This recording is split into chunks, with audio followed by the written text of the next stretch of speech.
actually has been developed by the World Health Organization. It's evidence-based and cost-effective, and just came to the United States probably, what do you say, maybe 2 years ago, 3 years ago?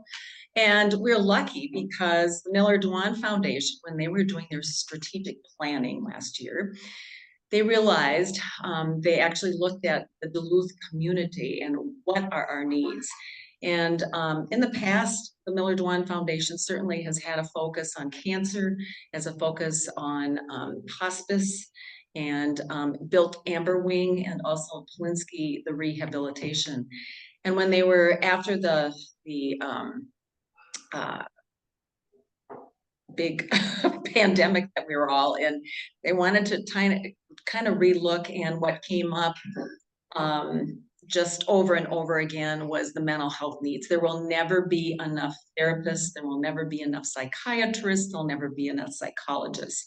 And so what can we do here in the Duluth community to help that? So that's when they started researching, and they came up and they started pairing with the New York University and George Washington University, and found that actually this program that had the World Health Organization had been using in other places, can't we try it? Can't we pilot in Duluth, Minnesota? I was kind of struck with, really, Duluth? The first place to pilot was actually Brooklyn, New York City, because New York City post-pandemic was in, they know that they needed many, many mental health helpers. And so Duluth became the second site. And so we've been doing this probably for 2 years now. We three were in the second group of training to be helpers, and they're about to do their third as well. So that's been pretty exciting to think that Duluth is one of those pilots. It consisted of meeting, so this is a little bit more about the program, but the training, and you'll speak more about that, Mary Lou, was 12 weeks for us. And now we'll start into just giving a little sketch of what this program is. It consists of meeting with a helper for 5 sessions once a week, and about 60 to 90 minutes each week. And what Mary Lou is going to do is actually describe what those sessions are about. Yes. Next, and we're going to do exchange so we can use that microphone. All right. I'm going to get my water. Okay. I think most of us are used to standing up and walking around talking. I know. I'm lurking behind you because I'm going to go ahead and set this as there. Perfect. All right. Here, let's see what's up. So yeah, Ruth gave us a good background about how the program came to be here, and it was an intensive training all summer into the fall, and we met for about 2.5 hours a week, and then we also had a fake is the wrong word, a trial client, a lot of pilot. Yeah, and one of the, some of the people were staff people actually of Miller Dwan, but they acted as our clients, and they came up with their problems, and it was very interesting and hard. We did that, plus we also had role plays within the sessions themselves, teaching sessions themselves. And we have wonderful supervisors, one from New York and one from Miller Dwan here, and they gave us such nice specific feedback.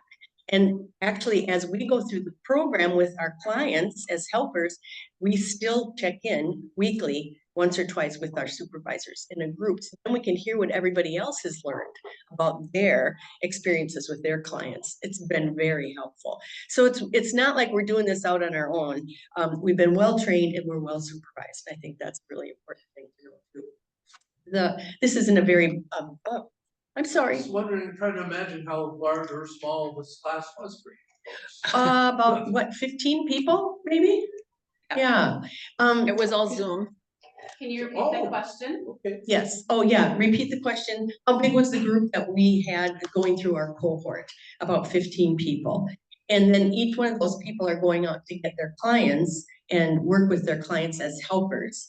We're probably the first ones that have had clients, the 3 of us in our group. So we're kind of gung-ho, lead lead the charge here. Can I just add one thing too, is when they first did the first group of training the helpers, they looked at what are some of the most vulnerable places in our community that need the help first.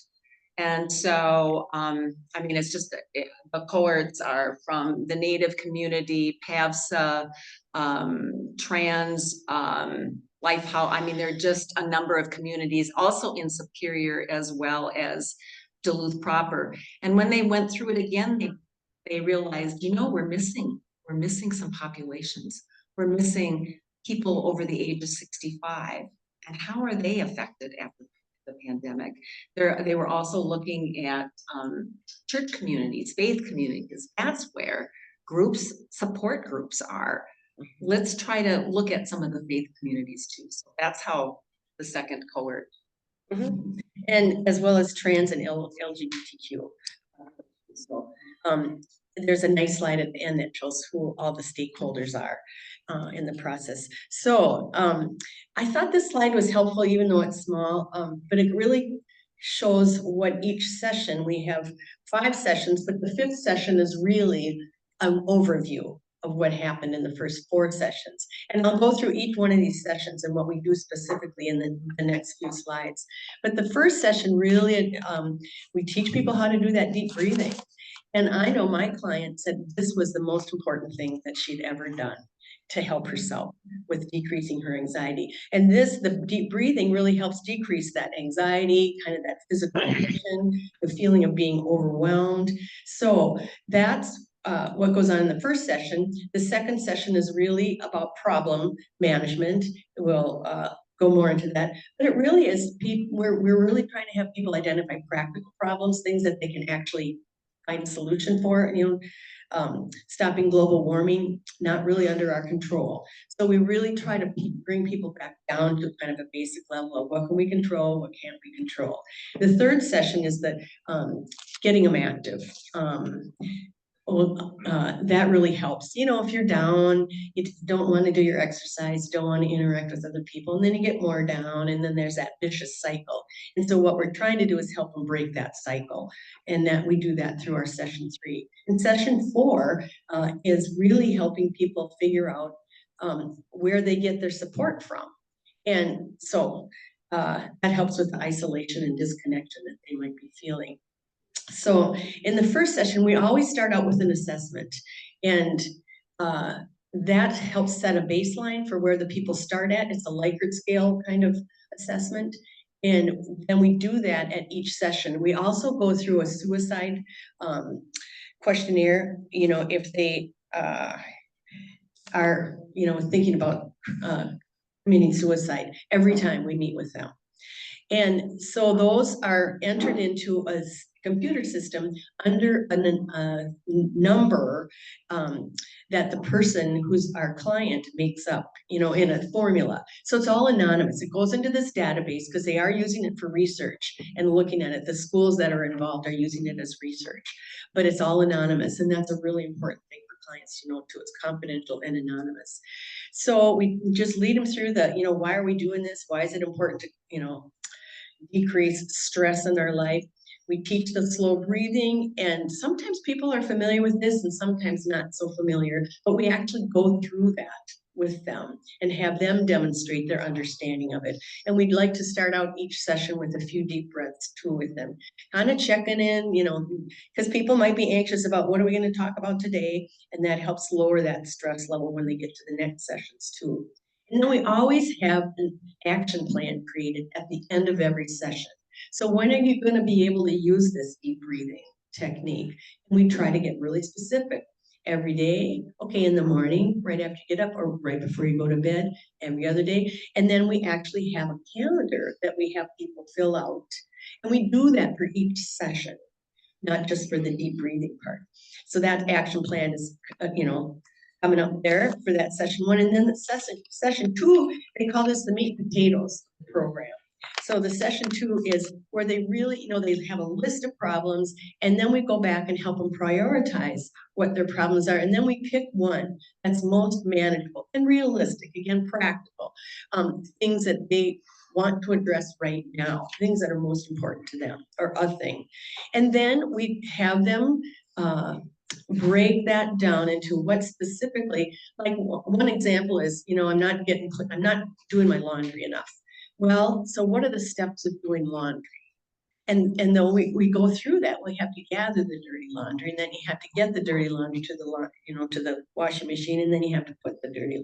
As an occupational therapist, this is really my bag. I was So- just gonna say, you can sound what your background is. I know, but it's true, and again, my first client that I had, she has a small apartment and she didn't like that her apartment felt cluttered and she didn't like cleaning all the time, but she decided this is one of her problems she addressed. I'm gonna do one thing a day. Put my clothes away, sweep, clean the bathroom, whatever. And then it decreased that stress from her because she knew she was gonna get it taken care of. So this is really an important kind of again, main thing that we try to help people do, because this program is five weeks, that we go through, but we're gonna all have problems for the rest of our life, right? So we're trying to teach them these strategies, 4 strategies that they can continue to use throughout their life to help with their future problems too. But we're modeling and having them go through how to do that, break the task down, figure out what you can work on, why it didn't work. And we come back the next time and actually say how to go and what stopped you and what didn't, what didn't help, what did help. Session 3 is that movement thing. We want them to be more active, get up and connect up with people and do the things. Maybe if they're depressed, they stopped doing the exercise, they stopped participating in groups that they have been active with in the past. So we really want to have them identify the things that they enjoy doing, the things that they may have, especially during COVID, post-COVID, this is a huge part. A lot of people gave stuff up and haven't picked it back up yet. So this is one of the things that we try to help people understand is important to do, so that they break that cycle of, continuing the downward spiral. And we, again, set up an action plan of activities to do. One of my clients, that activity plan was she was going to go for a walk and she was going to go with a friend outside for, 25 minutes, 3 times a week. And, very specific. And that's what making that action plan is all about. The session number 4 is really about strengthening your social support. And we talk about the different levels or kinds of interactions that you have with people. We actually have an interconnected circle, who's your primary support, family, maybe close friends, and then you move out. And one person to me actually said, the woman who serves me my coffee at the coffee shop. And I kind of said, really? Yes, I go to that coffee shop every day. Okay, that's important then. And then you move out, maybe you move out to community groups or groups that you volunteer with. But people have to cognizantly, pick who am I connected with and how am I getting support from those folks? And then we work together to say, well, maybe you want to try doing some volunteering. Maybe this organization that you sound really passionate about could really use your help doing something. And it's a way to get them connected in for social supports. And then again, we make an action plan. So the last session is when we do a culmination of all those things that they've been practicing now for 4 weeks. And we really have them look ahead and say, how can I continue to use these 4 strategies? And, maybe the things we worked on during that 4 weeks are fairly solid. Well, what's the next thing on your agenda? The nature of emotional recovery, I actually, this is an important part that we do cover with people, because we all know we have ups and downs in our life, physical and mental health ups and downs. And it's really important for the clients to know that's going to happen. It's not going to be like this, jolly, everything's perfect for the rest of your life, but they have to anticipate that. And again, know when they get to one of those points that feels pretty low, oh, I need to probably put some of these strategies back into action again. And that's a really important piece for them to take away. The other thing that we try to instill is a thought, and we give them scenarios so they can practice. How would I help somebody if I was to be a helper? That's our role as helpers. And then we give them scenarios. Now, what would you say if this person has this group of problems? What would you do? What strategy do you think would help them best? So it's getting them out of their own head, and how can you recognize that it's valuable for other people too? And then kind of slyly, we're trying to encourage them to become helpers in the future. Because that's the goal, right? We're this little team of helpers, and we're hopefully going to train other helpers and just make it go, you know, bigger and bigger. So, and then we do a big assessment at the end, kind of look at how everything worked overall. So I think you're up. All right. Change partners. Here you go, dear. Thanks. Change cups. Yeah. I'm Cindy Hankey, so it's a pleasure to be here. And just to continue the conversation, I think we can just stop for a minute and talk about what PM Plus is. And like Mary Lou mentioned, it is confidential. So no names, what happens in a session stays in a session. There's no, even closer. Sorry, I can slide up. So confidentiality is a big deal, and just want to reassure everybody that they not only do we as helpers pay attention to that, but all of Miller Dwan and the system, everything that the way it's set up is set up to be confidential. The real purpose of the program, I love the way Mary Lou's set it up. It is really, we're not solving your problems. You're solving your problems. And, you know, it's strategies that you can use to help you solve a problem. And we'll talk about that again in a minute, but I just want to say, you know, they're not earth-shattering. They're not like, you know, everybody knows to take a deep breath. But there are things that sometimes we just don't do, and we don't build it into our day, and we don't recognize the value of the strategy. And so I think that's a lot of people find helpful, and that's what we found helpful about the training, is that it was just was it all new? No, but boy, it sure helped us to be more intentional about how we approached you know, issues that we were having, or problems, or low feelings, or whatever it might be. So in terms of the program itself, we can meet either face-to-face or by Zoom. And many of the other helpers do it both ways. We tend to have met in person, but it's really up to the client. And Zoom. And Zoom, yeah. So it really is up to the client how they would like to meet. Sometimes we have met, if it's easier for the person to meet in their own home, we're happy to do that. We've also engaged here at the church. So we use the Heritage Room, and that's worked really well. I know some other clients will meet at their office or a quiet coffee shop, so it really is very open to whatever works for you. We'll try to make work for the helpers as well. So, and then we thought we would just chat a little bit about what PM Plus is not. This is not counseling. So it's not therapy. It is not, you know, coming and sitting down like with a therapist who, and it can, don't hear me say that it's not helpful to have therapy. But this is more focused, not so much on the problem as it is on the strategy. So strategies that you can use and practice the strategies for the issues that you're feeling. And like Mary Lou said, you know, it's down the road too. It's not just this problem today. It is when the problems arise again and other problems. Do you have the strategies that would be helpful for you? So that really is more of the focus. It's not therapy or counseling.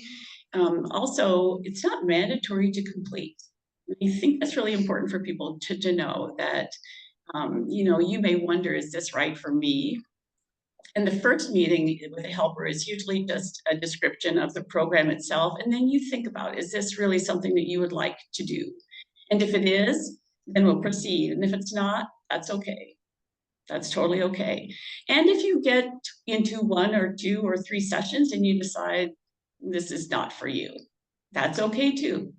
This is completely voluntary, so don't feel like just because you start, you're having to, you know, that's mandatory. It's not. So I want you to know that too. And then also PM Plus is really like, it is focused on people who are struggling with some physical or mental health issues that just prohibit you from getting going.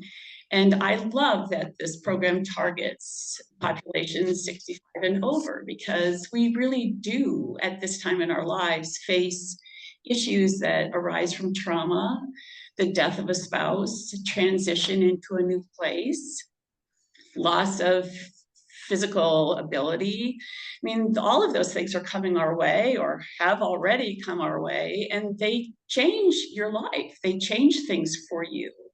So sometimes it just is helpful to sit with somebody and some strategies and just focus on one thing and get yourself back up and going and over a hurdle, so to speak. So if you find yourself struggling with more significant issues, I think one of the gals mentioned like suicidal issues or a deep depression, or and this is probably not the program for you, but then in talking with the helper, we would recommend or help you identify a source that might be more helpful for you. Oops. The program is targeted to 18 years and older. I think in some places like New York, they've also worked with some folks as young as 16. And I think, isn't there somebody here who, one of the other helpers, who has talked with some of the high schools in town too, just for some students who are struggling with, again, some of the issues that face, you know, teenagers. And so just want you to know it says 18, but really I think it's gone down a little bit into some high schools down to 16. And again, just from mild to moderate stress, and you know, whatever your challenges are, financial worries, some depression, independence, some trauma, whatever it may be. And then just wanted to share a little bit. I mentioned one, what some of the participants that we have worked with have said. You never really know. We come to this like this, we don't know how this is going to feel for you, but one of the people said, you know, it's not earth shattering. You know about some of these, but boy, you lose sight of it, or you haven't done it as intentionally, and you just need to see it in action and perhaps practice it. Another client said, you know, really the most helpful part was to set aside 90 minutes a week just to focus, you know, like to really, because so often it is, you know, you feel down, or you're mad at yourself that you can't get going, or you know you should start on your New Year's resolutions, but you can't quite make yourself do it. And that's as far as it goes. It becomes like you know, just weighs on you. But to sit down and just focus on, you know, what are my problems, and list them out, and which one do I want to start with, and let's start with one. Really, really is what this person found to be the most helpful. Another client said the most valuable part is really being methodical. And I think she used the word methodical, but also was intentional on one thing. When everything feels a little overwhelming, it's helpful to just focus on one thing and get going with that. If you are interested, you can contact any one of us, a helper. Our names and phone numbers are on a flyer that's hanging outside of the area. And like I mentioned to you, we would just meet with you and talk about the program, and you can share a little bit about yourself, and then you decide if that's something you want to move forward with or not. There's no obligation or Ruth mentioned some of the stakeholders, and by stakeholders, I just wanted to say that when Miller Dwan decided to start this program in conjunction with the New York school, they really did look at, like Ruth said, different agencies in the area that they really thought could use this program. And they went to those agencies and said, is there anybody who would like to be trained as a helper? So Miller Dwan did come to UUCD last year and asked, and that's how the three of us got involved in it. So Tom, you asked about, how many helpers and who are they? Well, there were 10 to 15 in our cohort, and these are the agencies where they. And then questions. We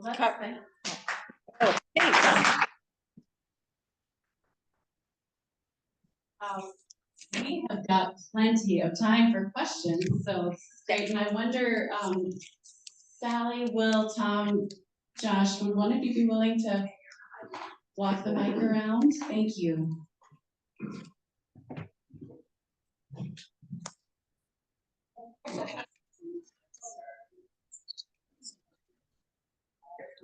Good, how are you? All the way back. Yeah. As I often note, we have little panels and people involved from our church. We have a lot of people come in for our forums. It seems to be kind of a women-dominated thing. So my question is, how many facilitators, men facilitators have been trained? Or how many clientele have you dealt with that are men? And then I wanted to ask another question kind of related to that. Are you trained to listen to some of their own solutions, which may come from their cultural background or subgroup and the way they were brought up?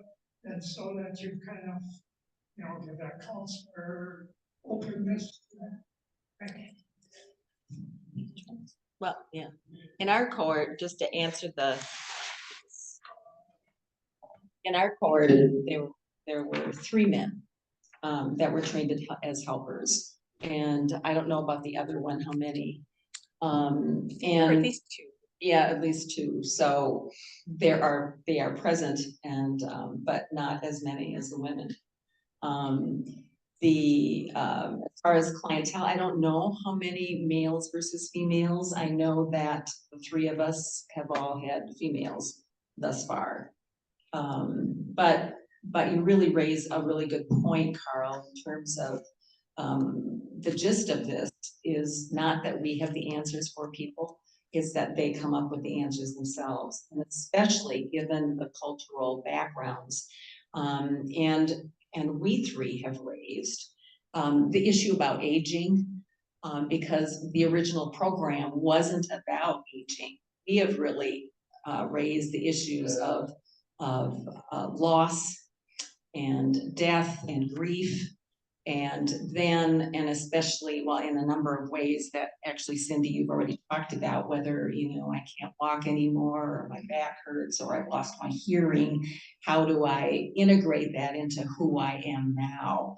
And they're very interested. That's why they're suddenly kind of going into the teen area right now too. Most of these skills, for those of you that have been therapists or been in helping professions, it's based on the CBT, the cognitive behavioral techniques and program.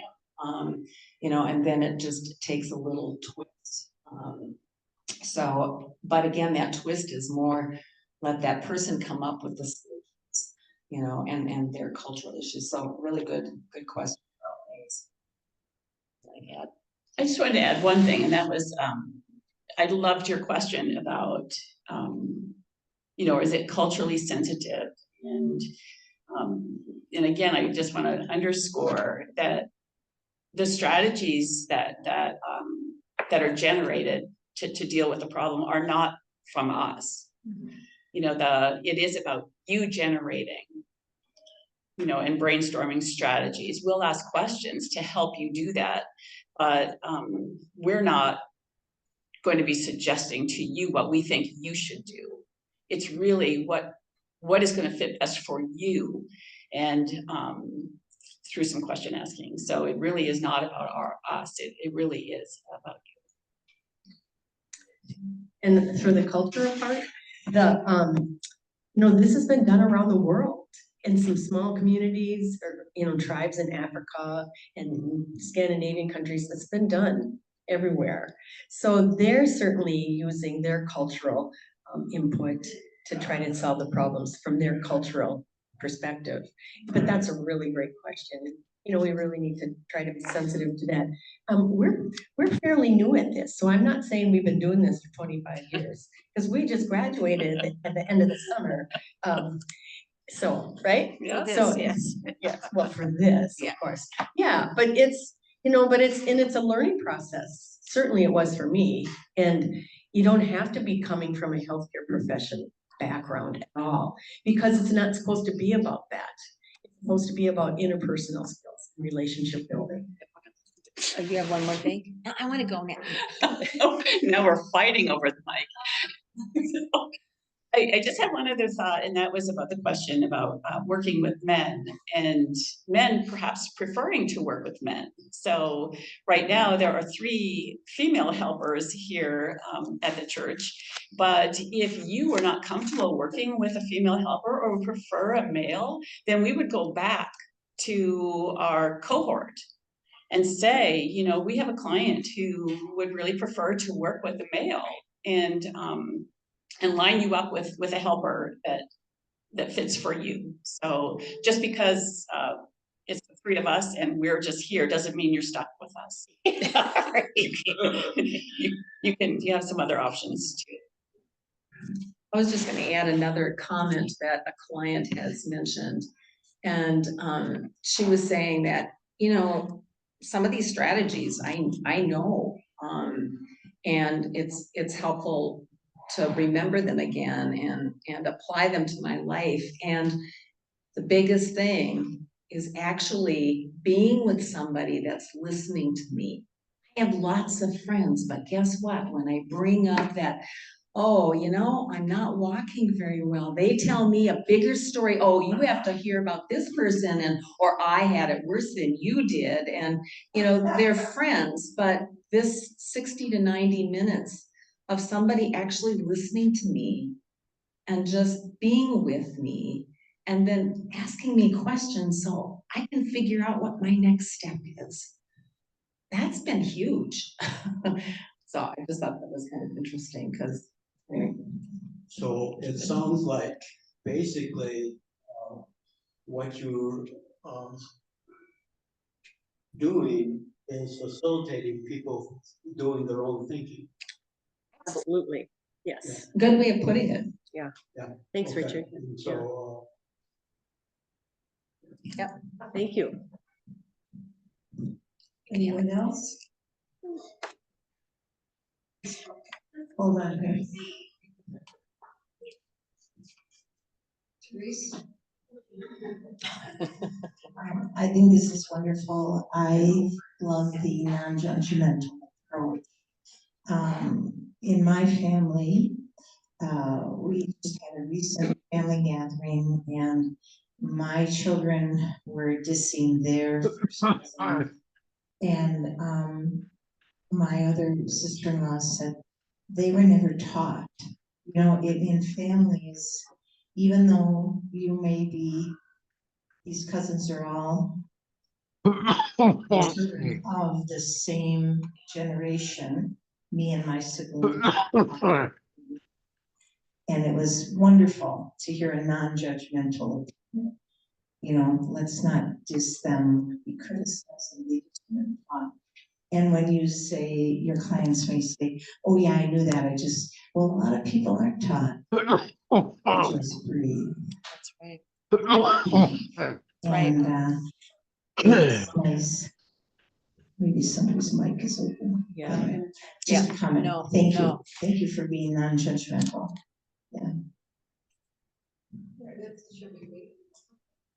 So why don't you go on, we still got a few more minutes, I'm working on seeing if I can do.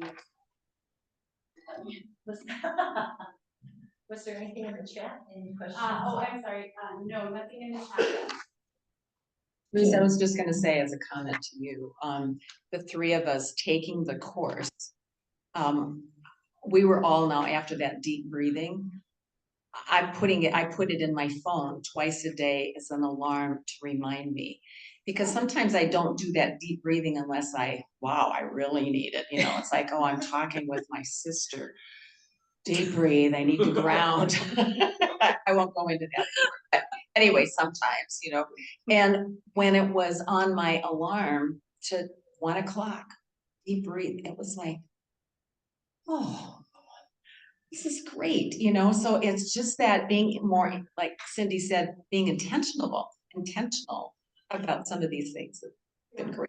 Don't you think culturally you can interconnect all these things? Like, why do you think Muslims pray 6 times a day? Or Catholics say the Angelus 3 times a day? You know, there's so many connections with that. The whole, yeah.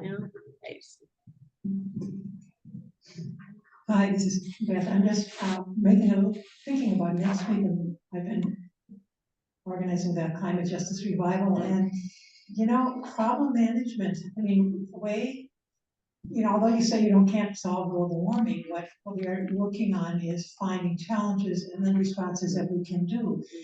And one of our sources, everybody Dr. Rihanna Elizabeth Johnson, says, you don't have to be hopeful, but you have to be useful. And I think that that in some ways is a philosophy for what you see here, which is that, okay, you're coming in here without hope, but I'll try because maybe you're useful. And I think it is an approach that can work even beyond the most personal. What can I control? What can I control? Right, and we'll be And then talking about that. Good.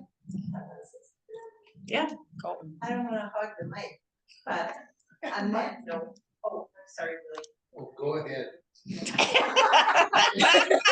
That's very wise of you. Is it true, is this still true data, that there's more anxiety and stress in females because they try to solve problems that they cannot control, whereas men, now maybe this is just male gender bias, men try to focus like on maybe one thing they're good at and try and solve that. And so they don't have as much stress. Not a single one of us is gonna take that on, Teresa. Right. But it's the multitasking that is very common. I'm gonna look that up. I just wanted to say too, in response to Beth, is that one of the strategies in solving a problem is to, list the problem, which could be very big, like climate change. Yeah, but then looking at it from what of that is kind of within our control, what is solvable and what is not solvable, right? Which very much gets at what you're talking about. And you start with something that you can control and what is something you can do. Maybe one last question? I have a number of them. I guess one of the things I'm thinking of is there's all kinds of personalities out there. We're talk to Mr. Rogers, or who doesn't have stress, anxiety, or contentedness? How do you get people that really need help or assistance in dealing with stress to seek it? Well, I think the answer to that is that, we're kind of doing some publicity here to let the program be known. And then people choose to approach us. We're not out beating the bushes seeking people who need help. And every person. How do we get those people to? That's a really great question. Any one of you want to address that? I don't know. I think it's really making these programs be known because for one thing, it's free. And for another thing, if you try to get a mental health appointment now, you're maybe 6-8 months out. And people who need mental health help, if it's not too significant, can really take advantage of this free program. We won't work with somebody, we shouldn't work with somebody who has very deep problems, very deep depression and suicidal thoughts. That's not what this program is about. It's really working with people who have that kind of moderate, mild level issues that are really making them anxious in their life and not letting them go forward in their life and causing them a lot of heartbreak and inability to perform, just keep going in life. Okay, so this has to be the last question. Okay, sorry. This will be real quick. Do you have any kind of link to not referral of possibilities if somebody comes in and has real mental? I mean, I realize you can't be a referral, but you kind of. Well, we do refer them, Great. we Can have them be a fill out an referral. interest, we have them fill out an interest form, and then we forward that to our supervisor. And then they are the people who decide if it's appropriate for that person to go through the program or not. So it's not really based on our ideas or our opinions or our, but, you know, so yay, somebody else above us who's a trained, high-level mental health person is making that decision. Great Or question. Carl, even after our 5 sessions, people are saying, you know, this has come up and I wanna look into that area more. We've got a list of resources then to. All right, so let's 45 minutes, never enough. And let's thank our 3 speakers again.